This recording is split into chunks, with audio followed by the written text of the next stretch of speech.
Tem aqui os trabalhos de quarta-feira, também são divulgados, e assim sucessivamente. Dado esse recado, queria agradecer a todos, pela oportunidade, agradecer a Deus, nosso Pai, por estarmos aqui reunidos, para que a gente possa, nesse momento que a gente se encontra aqui, deixar os nossos afazeres, as nossas vicissitudes, os nossos problemas do dia a dia, um pouquinho do lado de fora, para que a gente possa abrir o nosso coração e possa receber as boas influências que vêm do alto, receber essa boa energia que nós recebemos de Deus, nosso Pai, que isso possa abrir os nossos corações e a nossa mente, a fim de que a gente possa receber tudo aquilo que é importante para a nossa vida. E agradecidos, vamos agradecer a Deus e passo a palavra diretamente para o meu irmão Adriano, para que ele possa nos enriquecer a tarde de hoje. Meu irmão Adriano, que os bons espíritos possam me inspirar. E queria agradecer a todos pela oportunidade de estar aqui com vocês. Obrigado, gente. Eu que agradeço, Eduardo. Boa tarde a todos. É sempre bacana quando a gente resolve fazer o estudo das leis morais, porque eu acho que tem é muito próximo do nosso dia a dia, muito próximo da nossa realidade. E tudo aquilo que a gente consegue trazer para a nossa vida, eu acho que fica mais fácil o entendimento. Lei de liberdade, entre essas leis morais, todos os dias nós temos que lidar com a liberdade que nós queremos, a liberdade que nós sentimos ao pensar em qualquer coisa, e isso vai não só no plano físico, mas no plano moral. No plano físico, por evidente, por mais que nós queiramos ser livres, a gente tem que encontrar determinados pontos que nos impedem de utilizar na plenitude as nossas capacidades. E aí começa ilustrando com algo bem simples. Por exemplo, a liberdade que nós temos ou não hoje em dia de circular livremente pelas ruas. No que eu quero trazer essa questão?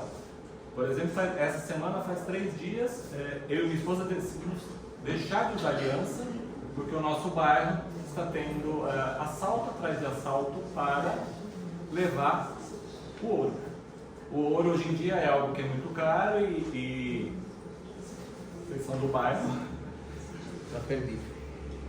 E é algo que você tem o seu direito de usar as suas coisas, mas até que ponto você quer correr o risco? Quando eu vou levar meu filho para a escola, nós tivemos ali nessa semana 2 casos, um na escola de frente e outro na escola do meu filho.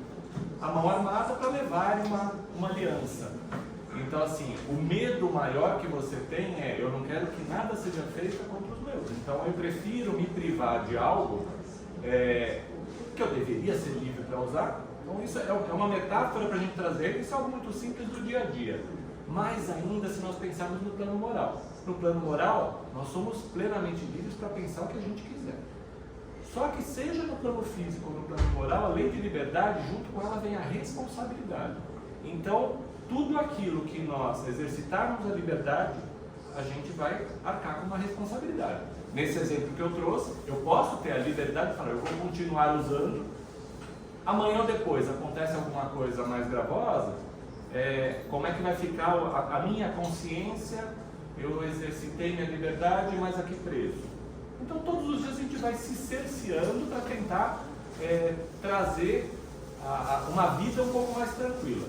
No plano moral, lei de liberdade, ele vai abranger mais ainda. Por quê? Porque o Evangelho segundo o Espiritismo, ele é um código de conduta moral.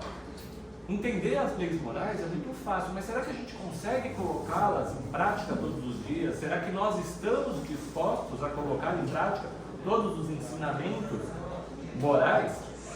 Então é essa questão, por isso que o estudo faz parte, para que a gente cada vez mais vá colocando nas nossas cabeças a importância de aprender o sentido de cada uma dessas diretrizes.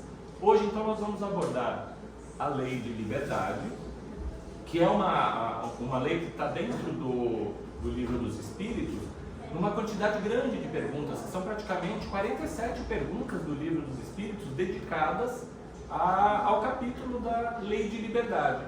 Então, a liberdade que já no final do século XIX já era algo que todo mundo sempre buscava, e nós tivemos diversos períodos ao longo da história em que essa liberdade foi extremamente restringida, e ainda hoje, nos dias atuais, nós temos muitas restrições à nossa própria liberdade, e ao mesmo tempo a gente quer exercitar o direito de sermos livres a todo custo. Por isso que é importante a gente tentar entender cada um desses ensinamentos, trazer para as nossas próprias vidas e muitas vezes ilustrar com fatos do dia a dia, que ali a gente consegue aprender melhor o significado real de tudo aquilo.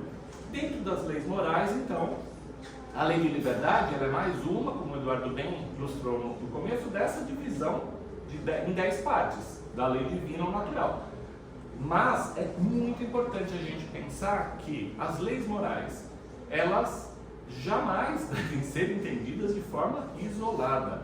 Todas elas vão interagir simultaneamente, ao mesmo tempo. Em cada momento da nossa vida, nós estamos submetidos a todas elas, e às vezes a gente consegue aplicar melhor uma do que outra, às vezes a gente tem uma dificuldade maior com uma ou com outra. Então o estudo tem que ser constante para que a gente possa nos aperfeiçoar, para que a gente possa cumprir aquela missão que todos nós temos, que é de nos aperfeiçoar, da gente evoluir enquanto espírito, para que cada vez mais a gente possa alcançar um degrauzinho mais em direção à perfeição divina. As leis morais, elas vão compreender relações do homem com os seus semelhantes e do homem com Deus. Elas contêm as regras da vida, do corpo e da vida da alma. Elas estão escritas na consciência de cada um de nós. Então, ainda que nós possamos até não saber elencá-las, elas estão na nossa consciência. A nossa consciência sempre nos diz o que é certo e o que é errado. Se a gente escuta o que a nossa consciência diz, é um outro problema. Muitas vezes a gente, em épocas da vida, a gente deliberadamente resolve, eu não quero lidar com isso agora. Mas todos nós temos nas nossas consciências essas diretrizes, o que é certo, o que é errado. E elas só podem ser verdadeiramente compreendidas pelos homens de bem, ou seja, quanto mais evoluídos nós estamos, mais facilmente a compreendemos e mais facilmente a gente consegue aplicar todas essas leis, que mais uma vez, como eu disse, não competem entre si. Elas vão se somando de tal forma que se a gente desrespeita uma lei, se a gente desrespeita a lei de liberdade, por consequência a gente vai desrespeitar as outras leis também, até chegarmos na lei maior, que é a lei de amor, justiça e caridade.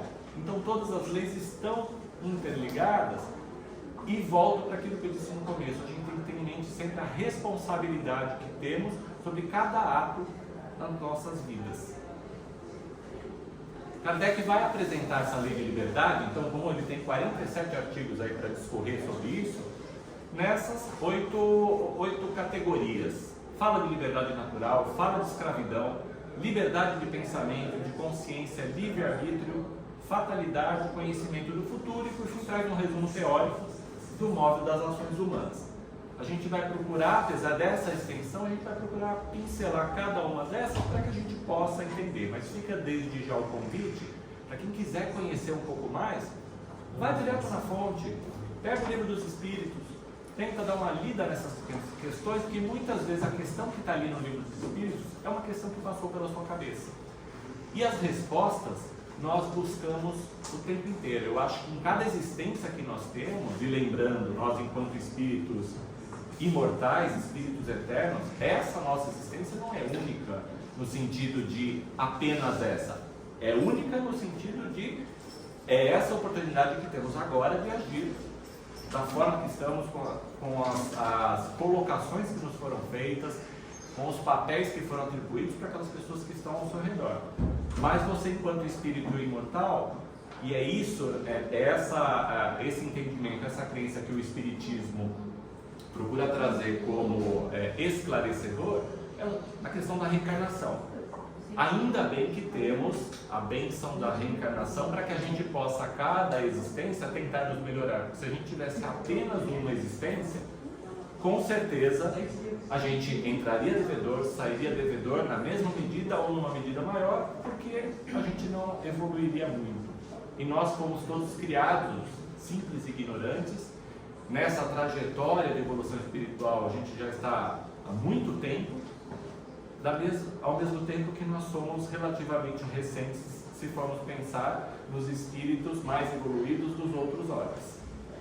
Então vamos tentar pincelar um pouquinho sobre cada um desses, e com isso eu começo antes com um texto que está nessa obra Encontro Marcado, que ela foi publicada pelas mãos de Chico Xavier, e ela é atribuída ao Espírito Emmanuel, esse texto, Livres, mas Responsáveis, que eu acho que vai diretamente no ponto de lei de liberdade. Livres, mas responsáveis. A quem nos pergunte se a criatura humana é livre, responderemos afirmativamente. Acrescentemos, porém, que o homem é livre, mas responsável, e pode realizar o que deseja, mas estará ligado inevitavelmente ao fruto de suas próprias ações. Para esclarecer o assunto tanto quanto possível, examinemos em resumo alguns dos setores de sementeira e colheita, ou melhor, de livre-arbítrio e destino em que o espírito encarnado transita no mundo. Essa questão de sementeira e colheita, tenho certeza que todos vocês já ouviram, né? O plantio, ele é facultativo, é opcional, mas a colheita vai ser obrigatória na medida daquilo que a gente planta. E para isso a gente não precisa ter religião para entender. Para isso a gente precisa apenas observar o nosso dia a dia. O texto continua. Posse. O homem é livre para reter quaisquer posses que as legislações terrestres lhe facultem, de acordo com a sua diligência na ação ou o seu direito transitório, e será considerado um mordomo respeitável pelas forças superiores da vida, se as utiliza em benefício de todos. Porém, se abusa das posses, criando a penúria dos semelhantes, de modo a favorecer os próprios excessos, encontrará nas consequências disso a fieira das provações, com que aprenderá a acender em si mesmo a luz da abnegação. Então, aqui marcando o ponto de bens materiais. A gente sempre repete, é lícito você querer bens materiais? Não há problema nenhum. O Espiritismo em nenhum momento diz que você tem que fazer um voto de pobreza. Agora, a forma como você adquire as suas posses, e mais ainda, o valor que você dá para tudo aquilo que você conquista, qual é a sua intenção? Eu quero conquistar para ter cada vez mais e ser melhor do que os outros? Ou eu quero conquistar para dar algo melhor para mim, para minha família? Só que eu consigo ajudar outras pessoas da mesma forma, que tem menos condição, que passa por necessidade. Que fim você dá para tudo aquilo que você acumula? Então, isso tem a ver também com responsabilidade. Nós somos responsáveis. E não adianta a gente continuar nos dias de hoje achando que eu vou cuidar da minha vida e não me interessa a vida dos outros. Não interessa no sentido de você não ter que se imiscuir na vida dos outros para dar o seu palpite de como cada um deve direcionar. Mas você jamais vai conseguir evoluir se você não conseguir olhar para os próximos, para as outras pessoas como seus semelhantes.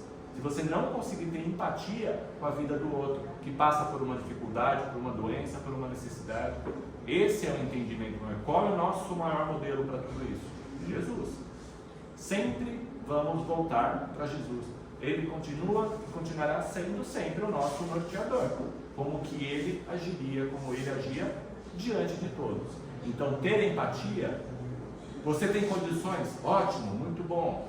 Mas ajude as pessoas da forma que você puder. Você vai ter um plano, esse vai ser um plantio que vai te trazer uma colheita diferente. Um outro ponto, negócio. O homem é livre para efetuar as transações que lhe aprazam e granjeará o título de benfeitor se procura comerciar com real proveito de clientela que lhe é própria. Porém, se arrasa a economia dos outros com o fim de oferir lucros desnecessários, com prejuízo evidente do próximo, encontrará nas consequências disso a fieira de provações com que aprenderá a acender em si mesmo a luz da retidão. Mais uma vez, negócio, quer dizer, a gente pega no âmbito do trabalho, no âmbito das negociações. Sim, você pode fazer o comércio que bem lhe caiba. Porém, como você está fazendo isso? Você está tentando prejudicar os demais? Você está procurando ser justo, honesto? Porque ser uma boa pessoa, ter caráter, agir com justiça, isso tem que ser utilizado em todo e qualquer campo da nossa vida. A gente pode não agir assim? Pode. Estamos falando de lei de liberdade. Você é livre para não agir assim. Porém, se prepare para as consequências que você vai ter disso. É essa questão. Lei de liberdade, não conseguimos entendê-la se a gente separar de responsabilidade. Porque a gente reclama sempre do que a vida nos dá, a gente reclama sempre dos reflexos e a gente não quer olhar para as causas. A gente não quer olhar que as próprias mazelas na nossa vida, muitas vezes elas foram causadas pelos nossos próprios atos, se não nessa existência, nas existências anteriores. Por isso que também não adianta a gente perder tempo tentando saber o que eu fiz, quem eu fui. Faça o seu melhor hoje. Lide da maneira melhor que você pode com aquilo que você tem. Se para nós fosse útil a gente saber as origens, saber as causas, a gente vinha com a mente destravada, a gente já conseguiria saber de tudo isso. Então não interessa a gente saber, né, as nossas existências passadas, porque a gente não está dando conta dessa. Vamos procurar fazer o melhor que a gente pode nessa existência, para tentar no mínimo assegurar existências futuras melhores. E aí a gente vai sentindo como vale a pena ser bom, como vale a pena olhar para o próximo com empatia, se colocar no lugar do outro. Eu acho que essa é uma realidade muito difícil para nós hoje em dia, porque a gente só percebe as coisas quando a gente passa no próprio, na própria vida, no próprio sapato. E é por isso que não apenas na doutrina espírita, mas como nas demais religiões, geralmente o que te encaminha para uma religião é a dor e não o amor. Por que a gente não muda isso? A gente passa a procurar, essa proximidade com Deus, mais por amor do que efetivamente por dor. É algo para a gente pensar. Como vocês podem observar, qualquer coisa que a gente trate de leis morais, são convites à nossa autorreflexão. E quando a gente fala da questão de evolução, a questão de nós nos modificarmos, ninguém pode fazer isso por você. Cada um tem que olhar para dentro de si, entender as próprias limitações, saber, até aqui eu consigo fazer, aqui eu preciso de ajuda. Como que a gente pede ajuda? Ajuda, a gente se socorre numa casa espírita, a gente se socorre num templo religioso, numa igreja. São formas de fazer, mas existem outras maneiras melhores ainda da gente buscar ajuda. Por exemplo, a gente participando de serviços voluntários, ajudando a comunidade da forma que a gente pode, muitas vezes ouvindo as outras pessoas, que muitas vezes a gente, ouvindo os problemas dos outros, a gente percebe como os nossos problemas não são tão sérios assim, não são tão graves assim.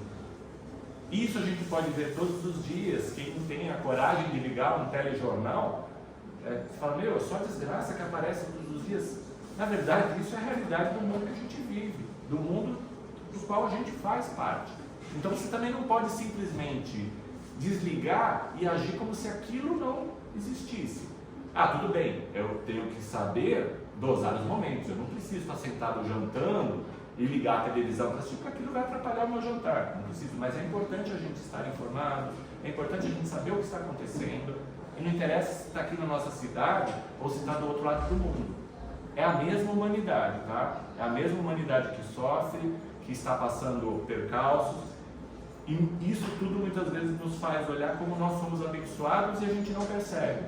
Às vezes a gente reclama daquela pequena doença que nós temos, e a gente não consegue enxergar essa doença como uma grande bênção que nos ajuda a querer continuar vivo, nos ajuda a querer continuar perto dos familiares, continuar a melhorar. Se não fosse talvez aquele episódio, você não parava para pensar, você não parava para olhar dessa forma. Então, até aquilo que acontece de ruim na nossa vida tem que ser encarado como bênção. Porque a gente não sabe, nós não sabemos verdadeiramente, qual o alcance, até onde você tem que sofrer, até onde você tem que depurar aquilo que você deixou nas existências passadas. A gente não sabe. E também não vale a pena você acordar todos os dias e falar, bom, se eu estou sofrendo é porque eu mereço, então eu vou me chicotear para continuar. Não é isso que estamos dizendo. Mas olhe para você e reconheça a sua imperfeição, reconheça a sua limitação. E a única coisa que a gente pede é não desista. Continua lutando, continua perseverando, porque isso nos ajuda a perseverar, ajuda a evoluir. E a gente vai evoluir de uma forma ou outra. A evolução, para todos nós, ela acaba sendo obrigatória. O tempo que vai demorar para essa evolução acontecer depende muito das nossas próprias ações. Um outro ponto que essa mesma lição de Emmanuel traz com relação ao estudo. O homem é livre para ler e escrever, ensinar ou estudar tudo o que quiser e conquistará a posição de sábio se mobiliza os recursos culturais em auxílio daqueles que lhe partiram a romagem terrestre. Porém, se coloca os valores da inteligência em apoio do mal, deteriorando a existência dos companheiros da humanidade com o objetivo de acentuar o próprio orgulho, encontrará nas consequências disso a fieira de provações com que aprenderá a acender em si mesmo a luz do discernimento. Trabalho. O homem é livre para abraçar as tarefas a que se afeiçoe e será honorificado por ser areio do progresso se contribuir na construção da felicidade geral. Mas, se malversa o dom de empreender e agir, esposando atividades perturbadoras e infelizes para gratificar os seus interesses menos dignos, encontrará nas consequências disso a fieira de provações com que aprenderá a acender em si mesmo a luz do serviço aos semelhantes. Sexo. O homem é livre para dar às suas energias e impulsos sexuais a direção que prefira e será estimado por veículo de bênçãos quando os emprega na proteção sadia do lar, na formação da família, seja na paternidade ou na maternidade com dever cumprido, ou ainda na sustentação das obras de arte, cultura, benemerência e elevação do espírito. Mas, se para lisonjear os próprios sentidos, transforma os recursos genésicos em dor e desequilíbrio, angústia ou desesperação para os semelhantes, pela injúria aos sentimentos alheios ou pela deslealdade e desrespeito nos compromissos e ajustes afetivos, depois de havê-los proposto ou aceitado, encontrará nas consequências disso a fieira de provações com que aprenderá a acender em si mesmo a luz do amor puro. O homem é livre até mesmo para receber ou recusar a existência. Sim, estamos falando isso. Não estamos falando, o Espiritismo sempre vai olhar de maneira reprovadora a questão do suicídio, porque a nós não é dado o direito de abrir mão da nossa própria vida, porque a vida nos foi concedida com um motivo. Só que aqueles espíritos que decidem por esse caminho terão a responsabilidade, terão que arcar com as consequências dos seus atos. A questão é, o cometimento do ato também está imbuído de livre-arbítrio. Qualquer coisa que nós façamos, temos o livre-arbítrio. Tudo na vida a gente tem o livre-arbítrio. Muitas vezes, as opções que você tem para tomar decisões, nenhuma delas pode ser agradável, mas qualquer uma delas vai gerar consequências. Temos o livre-arbítrio, mas graças a Deus não temos o livre-arbítrio pleno. Porque se nós tivéssemos um livre-arbítrio pleno, podendo fazer absolutamente tudo o que nós quiséssemos, vocês podem imaginar como estaríamos hoje. Nós temos um livre-arbítrio sim, e olha o mundo como está. E quantas vezes, todos os dias, você tem que refrear as vontades que você tem. Que você gostaria de falar tal coisa para tal pessoa, gostaria de agir dessa maneira. Graças a Deus temos freios sociais. Porque a vida em comunidade, a vida em sociedade faz parte da nossa evolução. Se disséssemos que para evoluir bastaria a gente crescer e desenvolver a vida, a gente podia morar no meio das montanhas sozinho, você não ia encontrar com ninguém e se falar, não vou atrapalhar a vida de ninguém. Não vou fazer mal para ninguém, realmente, mas não vai fazer bem também. E na nossa evolução, a gente não arca apenas com o mal que a gente faz para os outros, mas também a gente arca com a ausência do cometimento do bem. Tudo aquilo que está ao nosso alcance, que a gente pode fazer para ajudar os outros, a gente não faz. Então, vida em comunidade, em coletividade, faz parte. Não adianta você ter todas essas leis morais e se esquivar de viver com as pessoas. E é por isso que a gente sempre volta para a questão de o lar é a maior seara de aprendizado. A sua família costuma trazer as melhores oportunidades, tanto de aprendizado, quanto de chances de resgates. Nós temos muitos entes familiares que nos são espíritos, que nos são espíritos afins, que são almas que vão caminhar junto, que nos ajudam, mas temos outros que são extremamente antagônicos e fomos colocados na mesma família. Com que motivo? Com que propósito? Exatamente para nos ajudar a evoluir. No grau evolutivo que nós estamos, a gente ainda precisa disso tudo, mas sempre imbuídos de todas essas leis morais e sempre também trazendo hoje a questão da lei de liberdade. Todos somos livres para desejar, escolher, fazer e obter, mas também somos constrangidos a entrar nos resultados das nossas próprias obras. Tudo que você semeia, cedo ou tarde terá que colher. A vida é um plantio, portanto, escolha sementes com sabedoria. E aí aquele alerta, quando a gente começa a perceber que na nossa vida a gente está semeando, a gente está colhendo muita coisa desagradável, para que a gente comece a olhar, peraí, por que eu estou colhendo tudo isso? Então provavelmente o meu plantio não foi dos melhores. E aí a gente começa a fazer uma análise, você tem duas possibilidades. Você pode olhar para a sua própria trajetória dessa existência e você consegue identificar alguns pontos. Eu sei que as escolhas que eu fiz nessa vida me levaram a isso. Mas muitas vezes a gente não consegue. A gente olha e fala, mas nada que eu fiz nessa vida me leva a isso. E o que a doutrina espírita nos responde nisso? Tudo aquilo que não tiver, que você não conseguir achar uma causa nessa existência, remete a existências anteriores. E aí, volta para aquilo. Não adianta você ficar tentando descobrir qual a existência, o que você fez, o que você foi. Porque senão a gente fica mais desequilibrado do que nós já somos.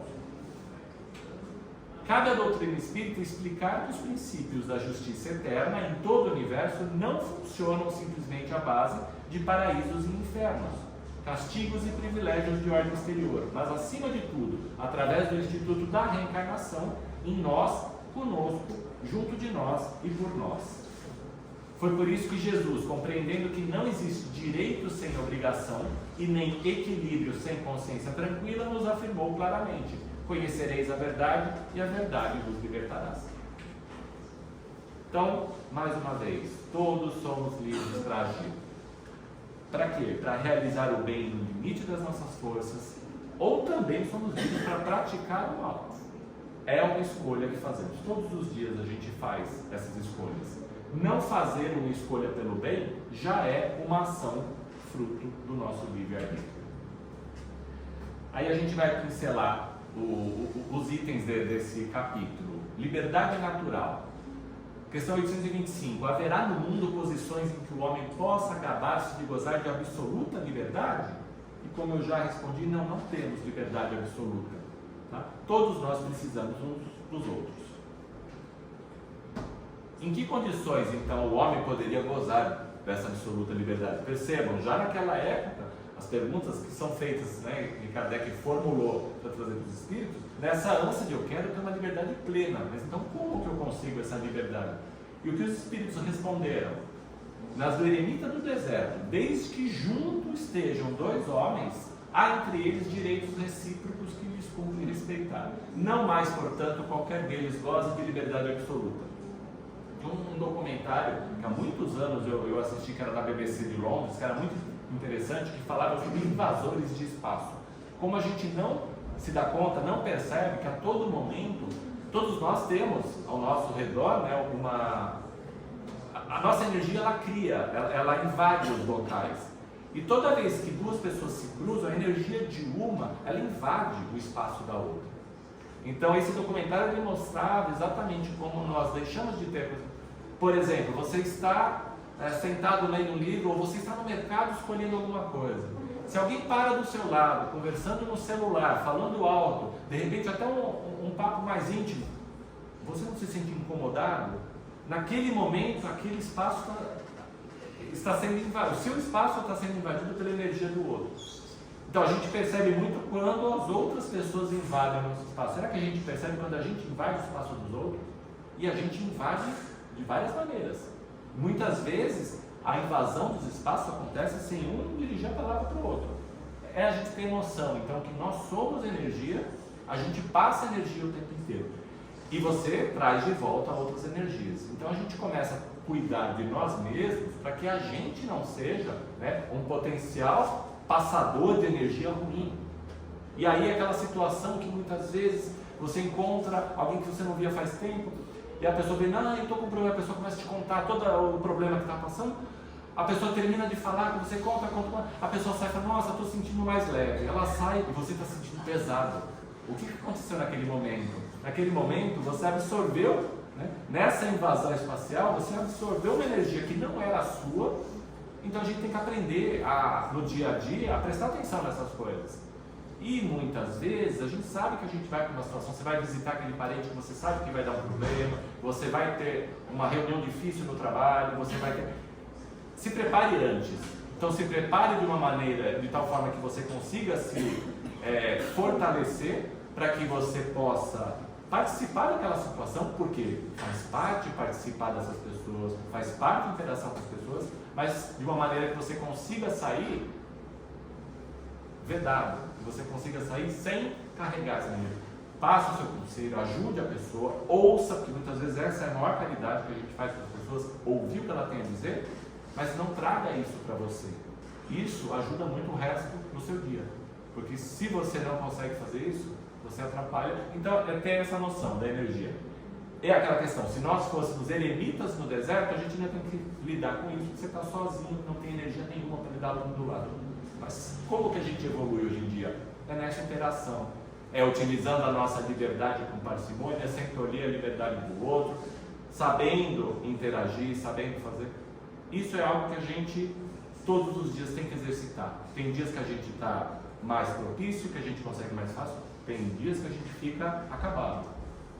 Isso, caso vocês nunca tenham percebido, eu sei que vocês já sentiram, mas isso também é uma forma de exercício de mediunidade. Você pode até não se ver como uma pessoa que tem, todos nós temos algum tipo de mediunidade. Isso é mediunidade, é você conseguir sentir energia alheia. Você não precisa identificar da onde que é, mas você começar no dia a dia, ver que energias que te fazem ruim, que energias que te fazem se sentir melhor. Isso é uma forma de autocuidado, de autoproteção. Como se podem conciliar as opiniões liberais de certos homens com o despotismo que costumam exercer no seu lar e sobre os seus subordinados? Resposta dos espíritos: eles têm a compreensão da lei natural, mas ela está contrabalanceada pelo orgulho e pelo egoísmo.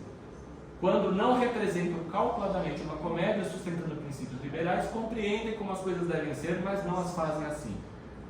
Os casos em que você observa que as pessoas falam muito de liberdade, mas no dia a dia elas agem de uma maneira um pouco contrária.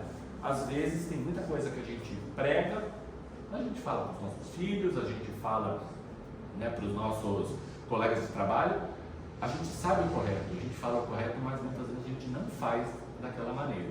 Isso também é um exercício da lei de liberdade e a gente vai arcar com consequências disso tudo. Os espíritos nessa questão, a pergunta continua: se eles vão na outra vida levados em conta os princípios que professaram nesse mundo? A resposta dos espíritos: quanto mais inteligência tem o homem para compreender um princípio, tanto menos excusável é de não aplicar a si mesmo. O conhecimento, ele nos ajuda a seguir em direção à liberdade. O conhecimento nos liberta. Porém, quanto mais conhecimento a gente tem, menos a gente pode utilizar a desculpa de eu não sabia. E a nossa responsabilidade, ela vai aumentando. Outro ponto trazido na lei de liberdade é a questão da escravidão, que foi uma realidade vivida no nosso mundo, que ainda hoje encontra reflexos em alguns pontos do mundo, mas que é frontalmente contrária ao princípio da lei de liberdade. Qualquer lei humana que estabeleça a escravidão, ela é contrária à natureza. É abuso da força que vai desaparecendo com o progresso físico e moral do homem. Então, conforme o homem vai progredindo moral e fisicamente, vai entendendo como é inaceitável a escravidão. Nós passamos por isso, não passar aqui no Brasil, no passado não muito distante. Ainda hoje existem países que ainda tem. Então isso quer dizer o quê? É a questão da evolução daquele próprio espírito. Quando a escravidão faz parte dos costumes de um povo, são censuráveis os que dela aproveitam, embora só o façam conformando-se com o uso que lhes pareça natural. Entendam, essas questões, elas faziam todo sentido naquele momento, século XIX, porque a escravidão ainda era uma realidade em muitos países. E a resposta dos espíritos: o mal é sempre o mal e não há sofisma que faça se torne boa uma ação má. A responsabilidade, porém, do mal é relativa aos meios de que o homem disponha para compreendê-lo. Aquele que tira proveito da lei da escravidão é sempre culpado de violação da lei da natureza. Mas aí, como em tudo, a culpabilidade é relativa. Tendo-se a escravidão introduzida nos costumes de certos povos, possível se tornou que, de boa fé, o homem se aproveitasse dela como de uma coisa que lhe parecia natural. Entretanto, desde que mais desenvolvida e, sobretudo, esclarecida pelas luzes do cristianismo, sua razão lhe mostrou que o escravo era igual seu perante Deus, nenhuma desculpa mais ele tem. Aí entra na questão de nós tratarmos que muitas vezes você acaba agindo de uma maneira ou outra e fala assim: ah, mas eu não tenho, volto para a questão da empatia, eu não tenho nada a ver com isso. Sim, nós temos a ver. Não passe pelas ruas, o morador em situação de rua está ali dormindo na frente do casa. Você simplesmente passa por cima, você fala: não tenho nada a ver com isso. A gente tem. Ah, mas eu não posso, eu não vou levar para minha casa. Não estou dizendo que você tem que levar para sua casa, mas sempre tem algo que a gente possa fazer pelas pessoas. Sempre tem. Para que a gente não se torne indiferente com a dificuldade dos outros. Liberdade de pensamento, que foi um outro ponto trazido nesse capítulo. Haverá no homem alguma coisa que escape a todo constrangimento, pela qual ele goza de absoluta liberdade? No pensamento. O único local onde somos plenamente livres é no nosso pensamento. Mas, como eu disse, até nisso a gente tem consequências. Porque quando a gente mantém os pensamentos naquele patamar vibratório, a gente muitas vezes vai arcar com as próprias dificuldades físicas, com as doenças, por conta de nos mantermos nesse padrão vibratório. A gente fala, por exemplo, na questão de obsessões. O pessoal tem muito medo de obsessão, fala: nossa, existe um espírito que está me obsediando. E o que o espiritismo sempre esclarece: sim, os espíritos eles influenciam na nossa vida mais do que a gente imagina, porém, uma obsessão só acontece com o alimento que você dá para ela. Então, se você está tendo a sua vida atormentada por espíritos zombeteiros ou por espíritos que não são muito elevados, isso acontece porque você está dando para eles a possibilidade de agir. Então, olha a nossa responsabilidade. Mais uma vez, falando, liberdade de pensamento, tenho total, porém, você vai arcar. Se você fica o tempo inteiro com maus pensamentos da cabeça, o tempo inteiro pensamentos autodestrutivos, os outros ao seu redor podem não estar vendo, mas no plano espiritual fica muito mais fácil eles entenderem: opa, aqui tem um celeiro bom, um terreno fértil para que eu possa fazer os meus exercícios de maldade. Então, a gente entendendo isso, o que a gente faz? Eu vou trabalhar em mim mesmo, trabalhar em tentar mudar o padrão vibratório, tentar pensar em coisas melhores, tentar... E aí a gente vê que a responsabilidade de muita dificuldade que a gente passa na vida, até mesmo de muitas doenças, tem a ver com o padrão vibratório, com os seus pensamentos, com o que você está colocando. Ah, mas a vida está muito difícil. Tudo bem, Jesus não falou em nenhum momento que a gente não ia sofrer. Mas se a gente tem que sofrer, porque no grau evolutivo que a gente tem, o sofrimento ainda faz parte, o que Jesus sempre procurou mostrar, existe uma maneira de bem sofrer ou de mal sofrer. Vamos procurar buscar então esse bem sofrer, aceitar, com resignação as dificuldades que vem na nossa vida, aceitar as doenças, aceitar as limitações. Ah, mas nem tudo é do jeito que eu quero. Não é. Então procure fazer o melhor com aquilo que você tem. E aí, quem sabe a gente consiga assegurar que amanhã a gente receba condições melhores, que a gente receba uma saúde melhor e por aí vai. Mas no pensamento, sim, somos livres. Não tem como a gente bloquear o pensamento, e é por isso também, assim, que é uma frase que eu acho assim, medonha, quando você pega num relacionamento que um dos dois quer saber, eu quero saber tudo que passa na sua cabeça. Não tem como você saber. Não tente controlar o pensamento de ninguém. Saber o que o outro está pensando. Porque muitas vezes nem nós controlamos os nossos pensamentos, sabemos por que a gente está pensando isso, por que a gente vai por esse caminho. Então por que a gente quer controlar o que os outros estão pensando? É responsável o homem pelo seu pensamento? Perante Deus, é. Somente a Deus, sendo possível conhecê-lo, é Deus que é o homem que vai condenar, se condenar ou ser absolvido de acordo com a sua justiça. Mas Deus sabe plenamente quem somos, sabe cada um quem é, em que grau evolutivo que nós estamos. Junto com liberdade de pensamento, a gente fala também de liberdade de consciência. A consciência é um pensamento íntimo que pertence ao homem como todos os outros pensamentos. Liberdade de consciência é característica da verdadeira civilização e do progresso. Toda crença é respeitável quando ela for sincera e quando ela conduz à prática do bem. Isso no campo religioso, a gente tem muita tendência a olhar para os outros, se ele não professa da mesma crença que você, muitas vezes a gente vai achar que aquele sujeito é X ou Y. Se está trazendo bem para ele, para quem está do lado, eu acho que já é um meio caminho dado.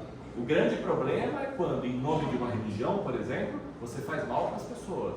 Em nome de uma religião, ao invés de você juntar, você segrega, você separa. Eu acho que é essa a prática do bem. O bem é sem olhar a quem. O bem tem que atingir a qualquer pessoa. As crenças reprováveis, assim, são aquelas que vão conduzir ao mal. Você pode não concordar ou não se sentir familiarizado, não ter afinidade com aquela religião. Mas não critique o outro que está nela. Se está trazendo bem para ela, ele não está fazendo mal para ninguém. Eu acho que tem que ser esse o nosso norte. Escandalizar em sua crença aquele que não pensa como nós, isso é o que? Falta de caridade. E atentar contra a liberdade de pensamento. A crença íntima é inacessível, nem mesmo quando reprimimos os atos externos de uma crença que acarreta prejuízo aos outros. Então, falando de crença especificamente, o máximo que você pode fazer é exatamente coibir ações que você percebe que estão trazendo mal para as pessoas. Mas jamais tente entrar na consciência de cada um, no pensamento de cada um, porque isso foge completamente à nossa capacidade. O que pode ser feito nos moldes de Jesus? Impor o bem e a fraternidade, com doçura e persuasão, mas não pela força. E por isso que muitas vezes é saudável, gente, conhecer, beber de outras fontes. Não há problema nenhum. Eu sou espírita, mas eu gosto de determinados santos da Igreja Católica. Eu sou evangélico, mas eu tenho curiosidade para ir no terreiro. Não deveria ter problema nenhum. É esse o problema. Mas as pessoas acham que se eu faço isso, eu não posso aquilo. A gente tem que ir atrás. Ninguém conhece a verdade. E a religião do futuro, a religião que vai libertar todos nós, é fraternidade. Ponto. Não é espiritismo, não é catolicismo, não é nenhuma delas. É fraternidade. A religião do homem evoluído. A gente chega no livre-arbítrio. Tem o homem o livre-arbítrio dos seus atos, como eu já adiantei, né? Graças a Deus a gente tem um livre-arbítrio pleno. Pois que tem a liberdade de pensar, tem igualmente a de agir. Sem o livre-arbítrio, o homem seria máquina. Então os espíritos informaram para Kardec. Sim, o homem tem o livre-arbítrio. E a pergunta seguinte que Kardec fez: e do livre-arbítrio ele goza desde o seu nascimento? Os espíritos respondem: a liberdade de agir, desde que haja vontade de fazê-lo. Nas primeiras fases da vida, quase nula é a liberdade, que se desenvolve e muda de objeto com o desenvolvimento das faculdades. Estando seus pensamentos em concordância com o que a sua idade reclama, a criança aplica o seu livre-arbítrio àquilo que lhe é necessário. Porque vocês imaginam, se uma criança já nasce com pleno livre-arbítrio, sem ter noção nenhuma dos perigos do mundo, aquele espírito se perde nos primeiros anos de vida. Então, esse livre-arbítrio vai sendo concedido conforme o ser vai crescendo. Ele vai se desenvolvendo pouco a pouco à medida que o espírito vai evoluindo nas primeiras existências no reino nominal, adquirindo consciência de si mesmo. Da mesma forma, a cada reencarnação, o exercício da liberdade está condicionado ao quê? À consciência dos atos praticados. De modo que uma criança tem a sua liberdade de agir limitada, diferente da de um adulto. Apesar disso, por mais adulto ou elevado elevado que o espírito esteja, não é possível o gozo da liberdade absoluta, pois a liberdade de agir está limitada à liberdade do próximo. Agimos livremente, mas essa liberdade se finda no momento em que avançamos de encontro à liberdade do próximo. Aí volto para aquilo que eu falei, daqueles invasores de espaço. Não constituem obstáculos ao exercício do livre-arbítrio as predisposições instintivas que o homem já traz consigo ao nascer? Resposta dos espíritos. As predisposições instintivas são as do espírito antes de encarnar.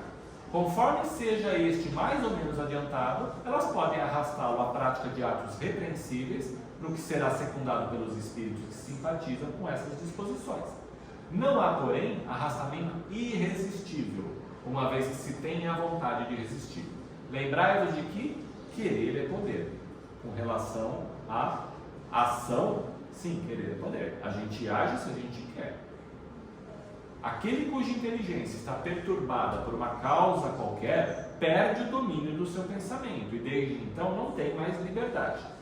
Punição para o espírito que tem consciência do constrangimento.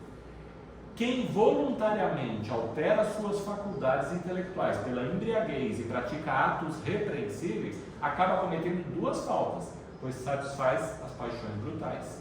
No estado selvagem, o instinto predomina sobre o livre-arbítrio. Então, conforme a gente vai socializando, a gente vai evoluindo, o livre-arbítrio vai ficando mais forte do que quando a gente está simplesmente no nosso estado primitivo, onde o instinto predomina. A gente chega no item fatalidade. A fatalidade só existe no tocante à escolha feita pelo espírito, ao se encarnar, de sofrer determinada prova física. Ou seja, ao longo da sua vida, as coisas que acontecem na sua vida não atribua como fatalidade, elas são reflexos das nossas escolhas. Quanto às provas morais e às tentações, o espírito cederá ou resistirá de acordo com o uso do seu livre-arbítrio sobre o bem e o mal. O que os espíritos querem dizer com isso? Quando a gente nasce, o gênero de prova pelo qual a gente tem que passar, ele vem definido, mas as escolhas que vão sendo feitas, as coisas que vão acontecendo, elas dependem exatamente desse exercício do nosso livre-arbítrio, das escolhas que a gente faz, das ações que a gente concretiza. É mais fácil, por óbvio, a gente atribuir os nossos fracassos à sorte ou ao destino do que olhar e falar, tem a ver com as minhas escolhas, que o que eu passo hoje é consequência das minhas faltas pretéritas. Então é muito mais fácil falar, nossa, o mundo não olha para mim da mesma forma, eu não dou sorte. É muito mais fácil. Fatalidade só existe o instante da morte. É a única certeza que a gente tem quando a gente encarna, que uma hora a gente vai devolver o corpo físico, que a morte física vai acontecer, mas uma vez que você tem arraigado, que você consegue compreender a noção de que o seu espírito é eterno, a busca toda tem que ser o quê? Para você desenvolver o desapego dessa sua vida, para você não ter medo, porque uma hora você vai, os seus entes queridos vão, só que o espírito é eterno, você volta, quantas e quantas vezes forem necessárias. A gente ainda tem uma longa trajetória pela frente, porque a gente tem uma eternidade pela frente.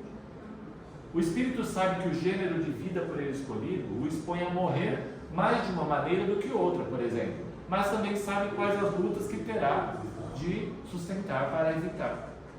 É o homem que teme a morte, não o espírito. Aquele que a pressente pensa mais como espírito do que como homem, pois compreende a sua libertação e a espera. Você escolheu suas provas. Quanto mais rude ela for, mais se elevará, se melhor a suportar. E aí a gente chega no conhecimento do futuro, que é o penúltimo item. O futuro, em princípio, é oculto ao homem.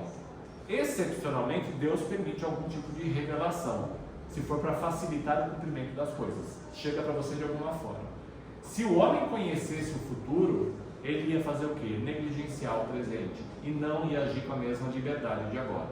Cada um deve concorrer para a realização das coisas, mesmo daquelas às quais você desejaria opor-se. Pergunta 871. Pois que Deus tudo sabe, não ignora se um homem sucumbirá ou não em determinada prova. Assim sendo, qual a necessidade da prova, uma vez que nada acrescentará ao que Deus já sabe a respeito desse homem? Era essa a dúvida de Kardec. Os espíritos respondem: a prova não tem por fim dar a Deus esclarecimento sobre o homem, pois que Deus sabe perfeitamente o que ele vale, mas sim dar ao homem toda a responsabilidade da sua ação. Olha a gente de novo com responsabilidade. Uma vez que tem a liberdade de fazer ou não fazer, dotado da faculdade de escolher o bem e o mal, a prova tem por efeito pô-lo em luta com as tentações do mal e conferir-lhe todo o mérito da resistência. Ora, conquanto saiba de antemão se ele se sairá bem ou não, Deus não pode, na sua justiça, punir nem recompensar por um ato ainda não praticado. Aí Kardec, nessa questão, como ele faz em algumas questões do Livro dos Espíritos, depois da resposta dos Espíritos, ele faz um comentário dele. Assim sucede entre os homens. Por muito capaz que seja um estudante, por grande que seja a certeza que se tenha de que alcançará bom êxito, ninguém lhe confere grau algum sem exame, isto é, sem prova. Do mesmo modo, o juiz não condena um acusado senão com fundamento no ato consumado e não na previsão de que ele possa ou deva consumar esse ato.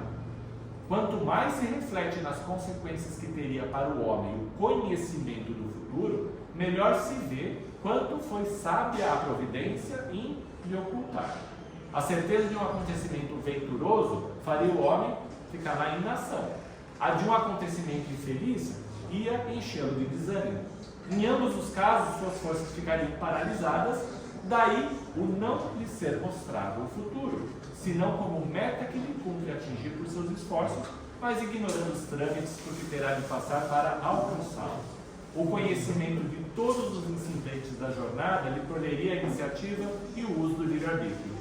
Ele se deixaria resvalar pelo declínio fatal dos acontecimentos sem exercer suas faculdades. Quando o feliz êxito de uma coisa está assegurado, ninguém mais com ela se preocupa.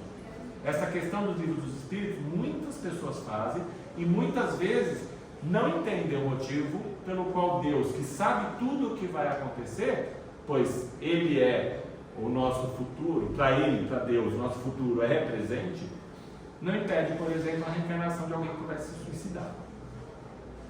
A resposta dos benfeitores e o comentário de Allan Kardec são muito esclarecedores, pois qualquer que seja o resultado de uma reencarnação, as experiências que o espírito adquire, mesmo em caso extremo como o do suicídio, vão servir de aprendizado, além de que a ciência adquirida ele jamais perderá.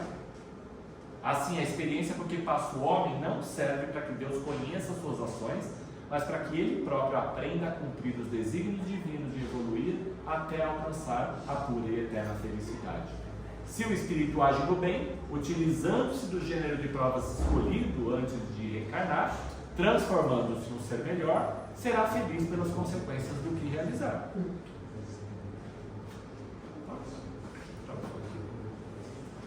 No entanto, se ele escolhe um caminho equivocado, ele vai sofrer também as consequências. Porém, a aflição experimentada com essas consequências vai lhe ensinar a agir melhor uma próxima vez. Não existe punição divina, mas consequências dolorosas ou benéficas das ações que nós mesmos realizamos, constituindo-se todas elas em experiências valiosas para que o espírito adquira a ciência que culmina na evolução. E aí a gente chega no último, que é o resumo teórico do móvel das ações humanas, que é a questão 872 do Livro dos Espíritos. O homem não é fatalmente conduzido ao mal, ele será sempre livre de agir como quiser.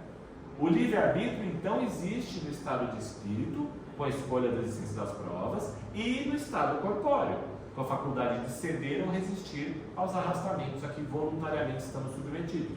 Ou seja, em qualquer estado, você esteja aqui encarnado, você esteja na erraticidade, você continua tendo o livre-arbítrio. O espírito na erraticidade, ou seja, no plano espiritual, ele faz a escolha das suas futuras existências corpóreas segundo o grau de perfeição que tenha atingido. A fatalidade supõe a decisão prévia e irrevogável de todos os acontecimentos da vida. Se assim fosse, o homem seria uma máquina destituída de vontade. Por isso que ele diz que não há fatalidade, mas sim consequências dos nossos atos, para o bem e para o mal. A fatalidade está nos acontecimentos que se apresentam ao homem como consequência da escolha da existência feita pelo Espírito. Mas pode não estar no resultado desses acontecimentos, pois pode depender do homem modificar o curso das coisas pela sua prudência.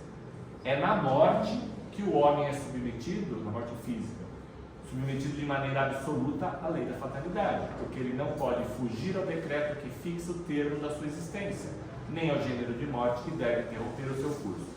Segundo a doutrina espírita, não existem arrastamentos irresistíveis.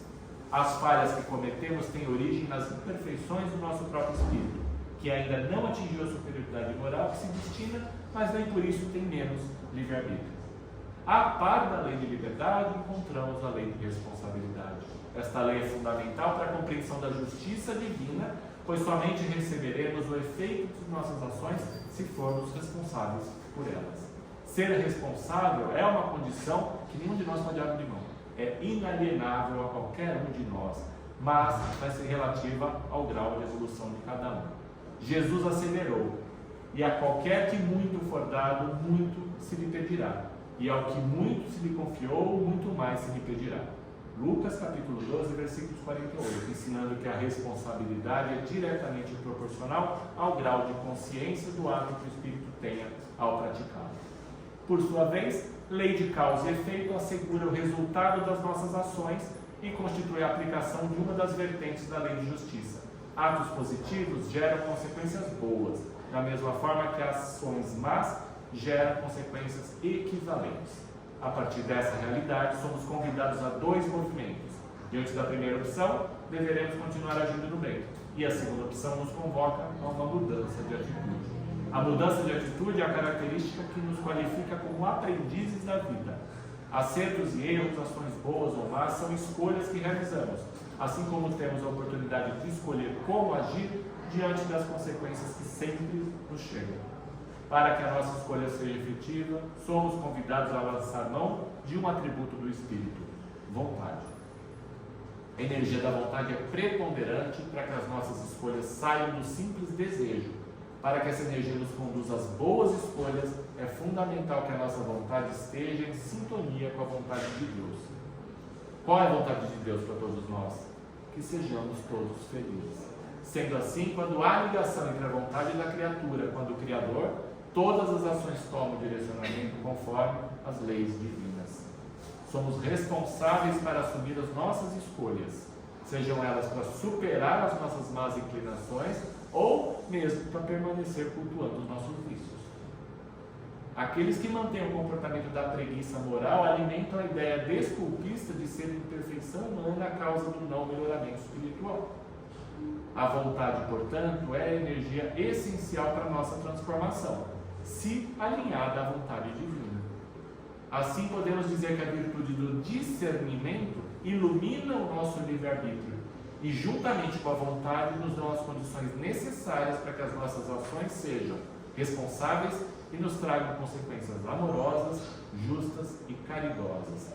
Utilizemos então de modo responsável e com boa vontade o livre-arbítrio que nos foi concedido para o exercício da lei de liberdade, sempre nos moldes ensinados pelo nosso Mestre Jesus.